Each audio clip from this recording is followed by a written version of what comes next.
détenteurs du pouvoir pour leur protection au nom de Jésus-Christ. Même si on peut nous appeler des rebelles, mais nous sommes des rebelles dans Jésus-Christ, donc nous respectons Dieu. 42 ans, il fête son anniversaire le 2 février de chaque année. Son nom rappelle la triste fin réservée au bétail à la veille de chaque célébration. Nkunda Batware ou Nkunda Mihigo, c'est toujours lui-même. C'est encore lui qui fut l'un des piliers de l'armée du RCD déclenché le 2 août 1998, commandant en chef des opérations. Peu après le dialogue intercongolais, il refuse de venir à Kinshasa où il a été promu. Mais il s'est particulièrement fait connaître avec l'invasion de la ville de Bukavu en mai 2005 où il a rejoint Jules Mutebuti sous le prétexte de protéger le Tutsi, point de départ de son aventure qui a décimé au passage plusieurs compatriotes. Étouffé par la pression de la communauté internationale à l'aube des élections, Laurent Nkunda se replie dans son fief de Djomba. Na mwenye atakuja na kugawa tutamfunga kamba na kumtupa katika Jehennama. Hatutakubali tena. Na nyinyi mseme hatutakubali tena. Le 28 août 2008, il décide d'agrandir sa sphère de contrôle jusqu'aux portes de la ville de Goma. Cette expansion entraîne les débuts de sa chute au regard de multiples drames qu'il crée sur son passage avec la vague de population et surtout l'odieux massacre de Kiwanja. Notre folie a atteint cette fois-ci le paroxysme de toute folie. J'ai pris beaucoup de personnes dans ma folie. Et aussi la folie se soigne aujourd'hui. Ces interventions médiatiques qui traduisent mal ses convictions ont mis à mal l'image de la RDC, engagée pourtant résolument dans une marche irréversible pour son développement. Cette folle aventure, Nkunda, s'arrêtera le 22 janvier 2009 à Gisenyi, ville voisine de Goma. Le moment est très critique. Mais nous avons été créés pour accepter les hauts et les bas. Sa neutralisation aura donc été un signal fort et précurseur d'une ère d'accalmie entre les deux pays voisins.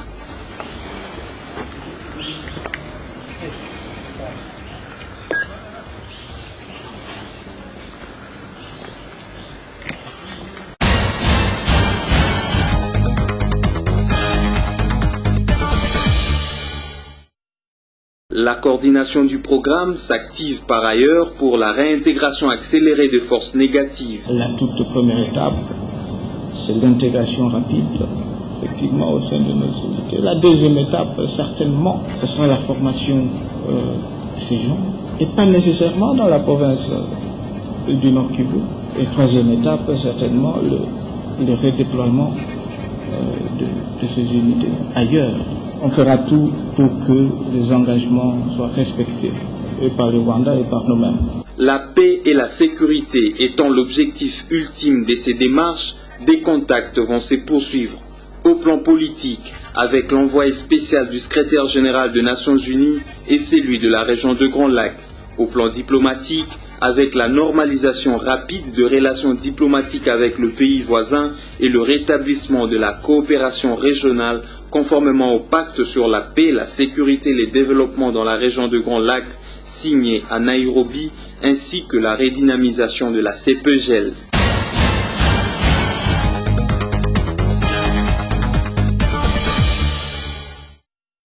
Nombreux sont ces Congolais qui pressent l'extradition de Laurent Nkunda afin qu'il réponde de ses actes. On puisse les ramener à Kinshasa.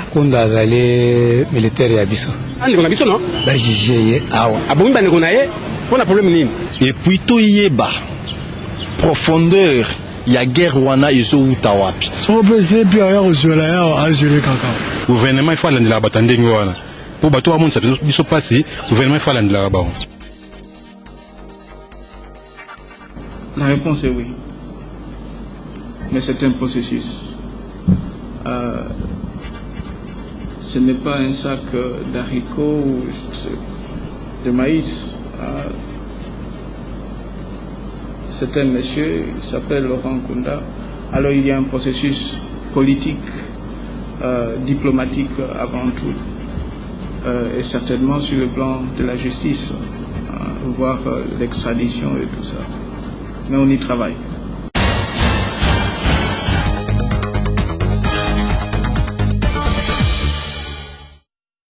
Nkunda aux arrêts, les opérations militaires contre le FDLR et Interahamwe sont planifiées et lancées par le FARDC sous la supervision de la MONUC et l'observation des officiers rwandais.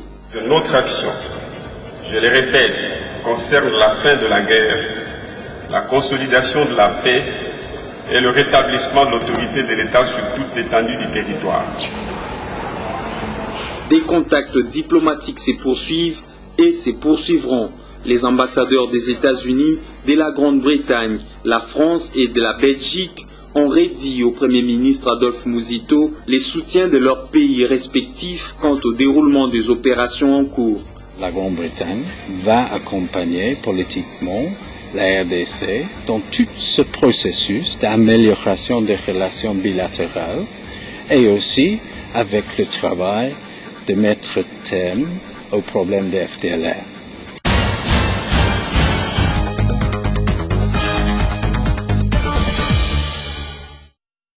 Des craintes de sédentarisation et des drames humanitaires sont certes fondées, mais la démarche en cours s'inscrit dans la droite ligne du pacte de Nairobi et autres textes conclus entre différents partenaires dans la sous-région de Grand Lac. Il faudra compter sur le caractère nationaliste des dirigeants congolais qui se sont résolus à mettre un terme aux conflits récurrents depuis plus d'une décennie dans la région de Grand Lac. Le Congo finalement c'est un géant, mais un géant qui n'a pas comme ambition d'écraser les autres, mais un géant qui a comme ambition de travailler avec les autres, de vivre en paix avec le pays qui nous entoure. Vous savez, la peur nous amène toujours à commettre beaucoup de torts.